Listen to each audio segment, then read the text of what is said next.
Paytm company उपरे RBI रो छाट बाजिबा परे एबे चाकरी जीवा भयरे निज जीवन हारी देइछंती पेटीएम मैनेजर।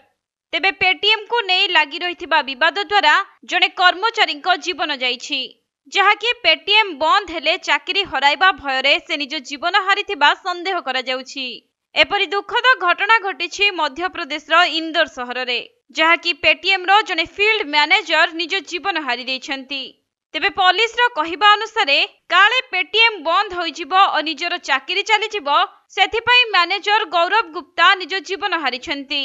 तेबे नियम न मानिबारु पेटीएम को नहीं आरबीआई कठोर होइछि, जहाकु नहीं एबे चिंतारे व्यवसायी एवं चिंतारे लोक माने कौन करिबे और कौन न करिबे ताहाकु नहीं एबे पेटीएम चिंता बढ़ाइछि।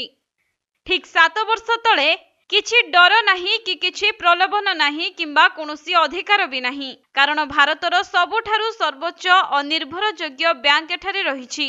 एभली किछि टैगलाइन रखी निजर व्यवसाय आरंभ करिथिला पेटीएम पेमेंट बैंक, किंतु एहार 7 वर्ष परे सबु किछि पूरा बदली जाइछि। सेपटे पेटीएम प्रतिष्ठाता विजय शेखर शर्मा गत सोमवार दिन पेटीएम पेमेंट बैंक रो चेयरमैन पदरु इस्तीफा देइथिले। आउ आज पेटीएम रो जने फील्ड मैनेजर निज जीवन हारिछंती, जे विषय को नहीं एबे सबुठारे चर्चा चलिछि।